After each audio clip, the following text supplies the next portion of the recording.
Check, check. And we're rolling, baby, with the Berman Method Podcast, focused on treating problems and not symptoms. David going against Goliath. Goliath being the corporate medical system, big pharmaceutical companies, health insurance companies. They do not have your best interests in mind. They will choose profits over patient outcomes every single time. And that's why we're doing this. We're trying to spread the knowledge, or maybe not knowledge, but communicating the message that you got to become an asshole. Ask. Keep asking questions. Educate yourself. You have to be your own self-advocate. The days of taking what your doctor says as the almighty are over. You have to keep asking. Or find a functional provider that will help you be your own self-advocate when you have all these different specialists telling you what to do and take this supplement and that supplement, and you end up on 17 medications and 76 supplements, and you need somebody to be able to oversee all of these specialists and help you to come up with the right questions of who to ask, what you should be asking, which we have a lot on the wellness side. How many times have you had somebody come in and you ask them for their medication list, and you're looking at these medications and you're going, holy cow, you're taking 3 medications for the same problem because 3 different specialists prescribe the same medication. Nobody's talking to each other. Right, or supplements. I mean, we'll have clients come in taking 100 milligrams of zinc, which is a very high level compared to what most people actually need, and zinc's a metal. Like, we don't want to be taking too much of that, and so it goes for supplements too. Or they'll be taking 10,000 IUs of vitamin D every day, which is an extremely high amount for most people as well, and vitamin D is a fat soluble vitamin to where it can become toxic. But you have different providers running different basic labs and telling you things, and they don't even oversee what other people are doing or what supplements you already are taking. That's what we wanted to kind of talk about in this episode, was let's go over some of the basics, the basic fundamentals that you should know at this stage in 2026. Like, these are not hidden things anymore. You can do any simple search, use my best friend Chitty Chat, and you can figure these things out. Let's start off with what you just said there. How many people get their labs drawn because their primary care does them, and it comes back and it says your vitamin D is low, and you're like, wait a minute, I'm in the sun all the time. And they say, all right, we'll take a supplement. And you start taking a supplement, and it's a fat soluble supplement. So my basic understanding is there's 2 types of supplements in general. There's water soluble and fat soluble. Vitamin C is an example of water soluble, which means that you can't really overdose on vitamin C. If the daily recommendation is 1,000 milligrams a day, if you take 3,000 milligrams of vitamin C, you'll just pee it out. Well, and you'll probably have diarrhea, but yeah. But in general, it's not going to be toxic for you. It's not going to be toxic versus fat soluble. That's a different story. Yes. So vitamin A, D, E, and K are your fat-soluble vitamins that can get to toxic levels and have their own side effects and cause other issues, because then they're competing with different vitamins inside. So yes, there are certainly some supplements that can get to toxic levels. And a lot of people are deficient in vitamin D even though they're in the sun, because it is a fat soluble vitamin. So it can get absorbed into the adipose tissue or fat tissue instead of being absorbed where it is. And you said their primary care checks their vitamin D level. That doesn't even always happen. I mean, to get a primary care to check a vitamin D is a chore in itself. So back to what we wanted to talk about is just the basics of understanding what blood testing should actually be done, what blood testing is valuable to have done, how often should you be getting your blood work done, and that way you know exactly what we're supposed to be treating and supplementing for, and how well you're actually absorbing your supplements. If you're taking the over-the-counter 1 a day, are you actually getting what you need through that? The over-the-counter once a day vitamin? Like everybody should be taking? Well, yeah, probably not the over-the-counter one. it's probably not doing a whole lot of good for you, because most of them don't have a ton of vitamin D in it because it is a fat-soluble vitamin. So again, the brands have to protect themselves, so they're not going to put in 2,000 IUs of vitamin D3 in a supplement that you can just buy over the counter generally, in a multivitamin at least. But yeah, a lot of the multivitamins out there don't actually give you what you really need. But a lot of people take them and then never get their labs done, so they have no idea if they're absorbing it or not. That is the most common thing, is I've never got my labs done, but I'm going to take these vitamins because of marketing, and everybody says it's the right thing to do. Do you take your vitamins? Yeah, I take my vitamins. Where do you get them from? You go to CVS and you walk down the aisle right there and you say, oh, there's a daily multivitamin for adult males. Or the one that's on sale. BOGO. So I'm going to switch to that one this week, because it's on BOGO. Yeah, and they're just not really quality vitamins. So, but the thing is how do you know what's quality and what's not quality? And you really only know for yourself if you're checking your blood work and seeing how your body is actually absorbing it. But you can also see a specialist that specializes in supplements, and they can give you a brand that's probably a better option for you. So different brands are more effective. Well, sure. Certain brands can even contain sugar, right? Like, you have to read the label to see what you're getting. Are you getting vegetable oil? Are you getting sugar through your vitamins and supplements? Like the gummy vitamins, they're delicious. Don't get me wrong.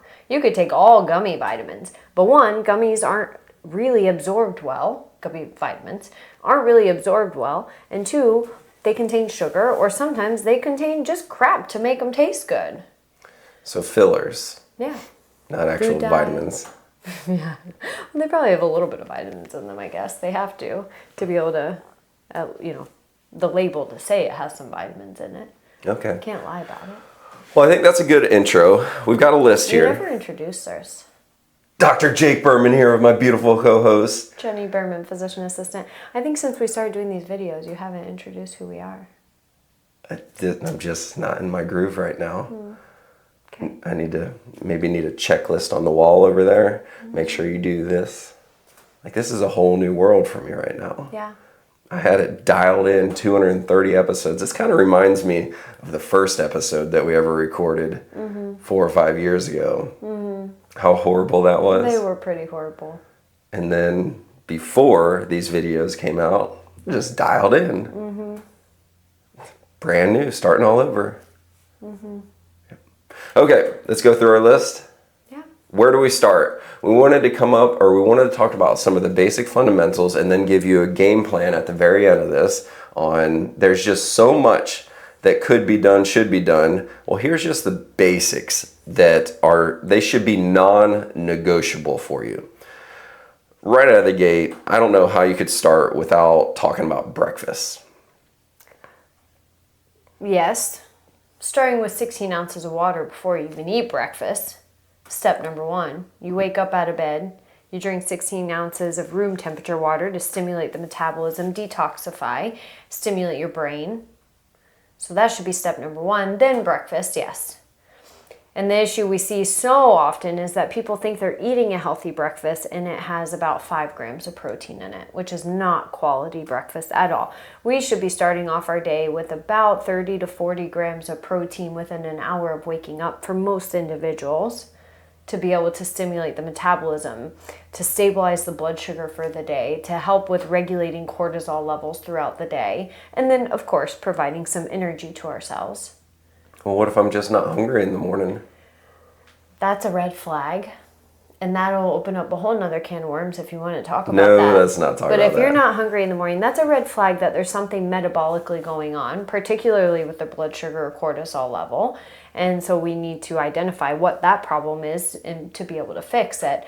But if you're really not hungry in the morning and you've never been a breakfast person, as we're working to improve the metabolism and the blood sugar stability problem, we at least start with something even like a liquid version of breakfast so that you don't feel like you're stuffing your face, or something's better than nothing. But don't fill your morning with carbohydrates just skip. What would that be? A bagel, cream cheese, cereal.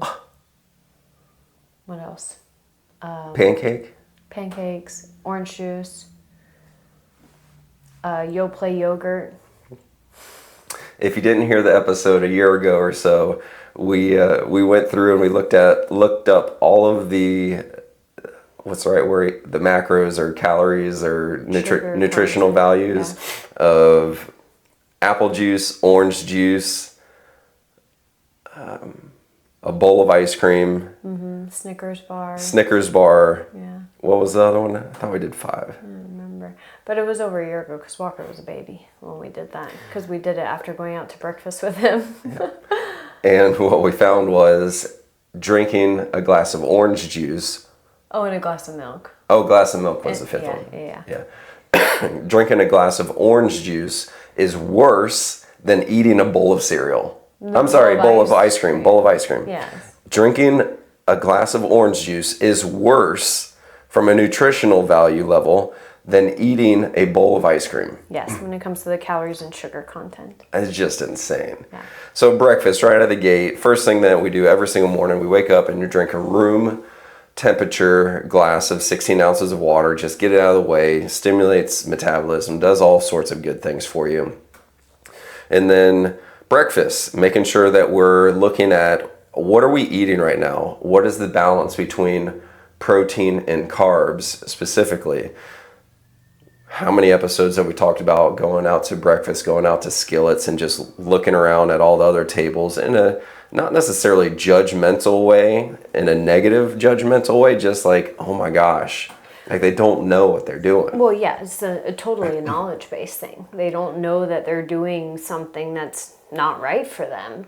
I mean, sometimes it could be intentional, right? And you're like, I just want that pancake today. But you would at least get the eggs or the omelet and the turkey sausage or chicken sausage or whatever. You're getting your protein to go with it and then portion controlling your pancake, right? That would be intentional and mindful.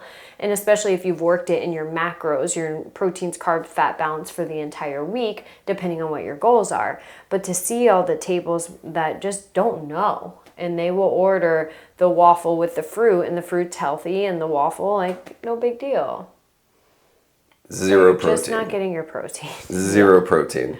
Yeah. So that's something that I try to justify to myself whenever I eat a bunch of cookies. I don't eat near as many as I used to. Like I used to have a real bad problem. Now I just have a bad problem, right? I try to do it right after I eat a bunch of protein though. Yeah, well. Like let's eat a giant steak. I don't know if that makes it better. It's better than not eating the steak. Yeah, yes. Yeah. But it would also be better if you ate the steak and then had like 2 cookies, not 16. I don't have 16 cookies anymore.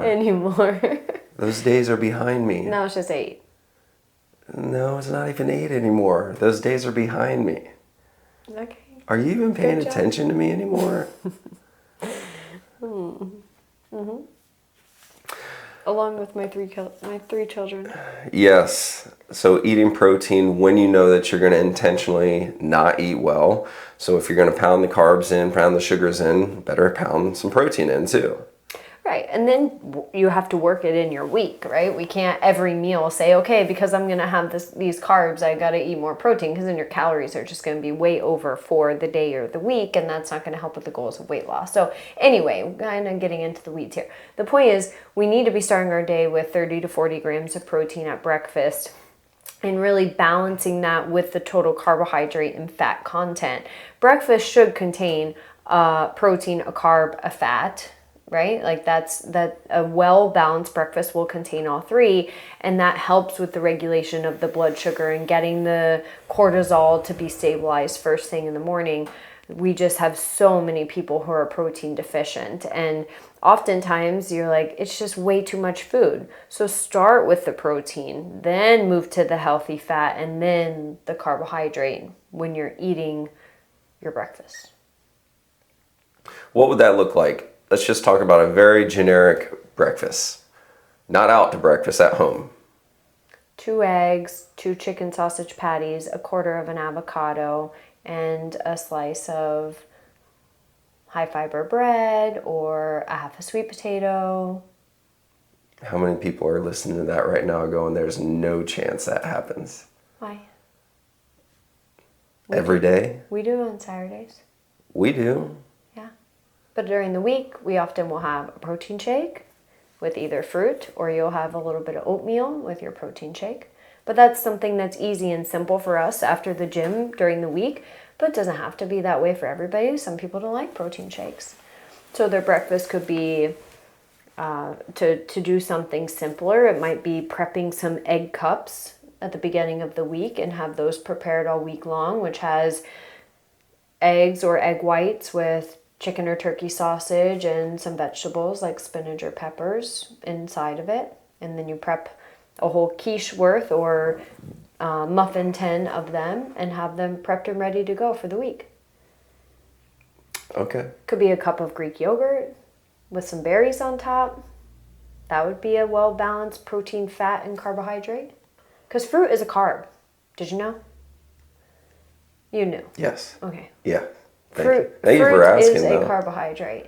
Yeah. And so many people don't see that. And so instead they might have 2 eggs with half a cup or a cup of berries and their Dave's Killer Bread, 2 slices of that with avocado. But what we're seeing here is that the 2 eggs is your 12 grams of protein, only 12 grams, by the way, in 2 eggs. Then we have carbohydrates through the berries and the 2 slices of Dave's Killer Bread. Now we're pushing our carbohydrates 30 grams or so, and it's totally outweighing your protein. And that's the problem as we start our day. Your protein should outweigh your carbs at your meals. Again, depending on your goals. This is for majority of our population of clients that we're seeing. Okay. And if you don't understand the balance of proteins, carbs, and fats, which are your macronutrients, as we've said a couple times, then that has to be step number 1, is trying to learn the balance of those and what the balance should be for you. The total amount of protein, carbs, and fats you get in your day is not the same for everybody. Depends on, is your goal weight loss? Is your goal muscle gain? Are you sedentary? Are you active? Do you take any medications? What's your blood sugar control? Do you sleep through the night? Are you postpartum? Are you postmenopause? Holy cow. There's a lot that goes into this thing. Is your testosterone level low? Yeah, which is why it's hard to do by yourself. It's why you need the guidance of someone who is able to look at your blood work and look at what you're doing and your activity and your medications and be able to make the recommendations. Okay. Can we go on to the next ones? Yeah. Next one's water. Everybody hates it when we say this one. Everybody dreads it. Oh my gosh, I don't want to drink more water. I'd be peeing all day long. Well, most people think they drink a lot of water, and they don't until they start counting it. They either know or they don't, right? The 2 answers I get all the time when I ask how much water do you drink on the very first appointment I see you, the answer is either I don't drink nearly enough, because they drink like 1 glass of water a day, or they'll say, oh, I drink water all day long, I drink a lot. And then we go and calculate it, and it's really only 36 ounces, which is not enough. It's so rare that somebody says, I drink a lot of water, and they actually are drinking a lot of water. Right. Like, extremely rare. Just because you drink it all day long doesn't mean you're drinking enough of it. It doesn't mean that you're drinking a lot of water. Yeah. It doesn't. Okay, so we've got countless hours on this topic, so I don't think we need to go through it too much. At the end of the day, what can we say is a bare minimum for the average person listening to this episode? 80 ounces minimum. Okay. So for the average person listening to this episode, you should be getting in at least 80 ounces a day, which is why we said within the first 3 minutes of being awake, wake up, go pee, go to the kitchen and drink 16 ounces of water, room temperature. Just get it out of the way.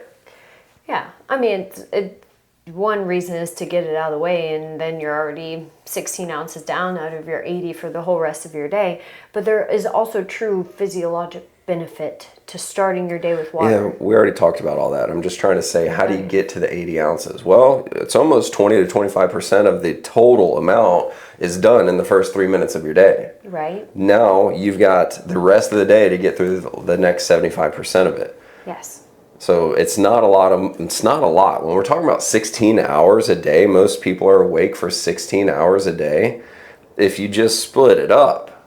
Correct. The problem is being consistent with consuming it on a regular basis. That's where my biggest fault is. So I have one of these things, I think this is 70, right? One of these things is done before 6:30 a.m. Between the 16 ounces right when I first wake up and go into the gym by the time and shake afterwards. No, not the shake, because I'm using almond milk for the shake, and that doesn't count as water. But between that water and the 16 ounces, I'm almost 70 ounces of water done before 6:30. So then I fill up this thing to take to work with me, and my biggest fault is I don't consistently drink it throughout the day. So 3 o'clock rolls around and the thing is still heavy as heck, and I'm going, shit, now I got to start chugging it. And there's a lot of times where I'll be chugging half of this thing on the way home. And it's got to be as close to empty as possible by the time I get home, because you don't want to be drinking water 2 hours before bed, because then you're up all night peeing. Right. And that's something where you and I differ, is I use that same 70-ounce jug when I work out in the morning, but then during the workday, I use my 30-ounce or maybe 40-ounce cup, because I can actually be more mindful about the timing of drinking. And so I know if I bring my 30-ounce water cup to work and I haven't finished it by the time I eat lunch, somewhere between 12 and 1, if I even have a lunch, which is rare these days, but if I do, by 12 or 1, then I'm chugging that 30 ounces before I even eat my lunch. And you should always try to drink water before you have a meal too. But I'll chug that 30 ounces so that I can eat my lunch, and then I'll fill it up again. And I have to know that by the time I leave work, I need to have that other, or usually by about 3 o'clock in the afternoon, I need to have that other 30 ounces done. So then I can refill it one more time for another 30 ounces somewhere between 3 and 8 p.m. when we're getting ready for bed. So it helps me to be able to break it up and know, okay, these are my timelines to finish this 30, this 30, this 30, as opposed to having a 70-ounce jug that I have to finish sometime in the day.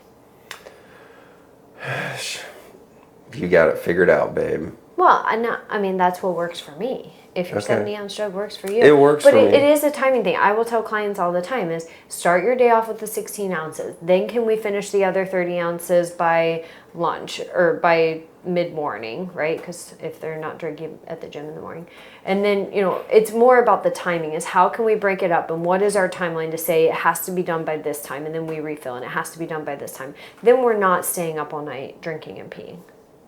And your bladder does adjust to drinking more water. It does. But you can't do it in a day. You can't go from drinking 2 glasses of water to 80 ounces of water in 2 days and expect that you're going to feel well doing it. You got to work it up. Yeah. Okay. Good. Let's go real quick through this next one, because we want to wrap it up and give some people some tactical game plans. Last one is exercise versus just going to the gym. We could spend hours. We have spent hours on this topic in the past. People that say I walk 5 miles a day and consider exercise, people that go to the gym on a weekly basis or multiple times during the week and they do the same exact sets, reps, and weight and call it exercise, and it's really not exercise. Right. By definition, it is work, not exercise, because exercise by definition is progressive.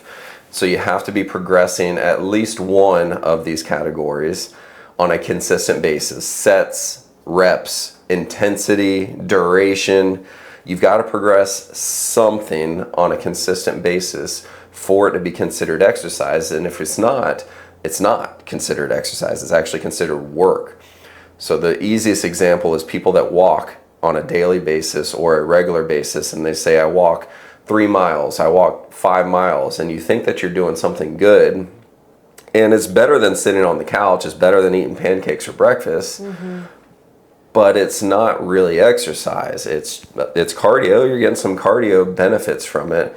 But it's not as good as if you said, okay, I'm walking 5 miles today at this pace. Mm-hmm. What's a good pace for walking? I don't know walking. 17 to 18 minutes per mile. Okay. Let's call it 18. So I'm going to walk 5 miles at an 18-minute pace, 18-minute mile pace. Right. That's, for most people.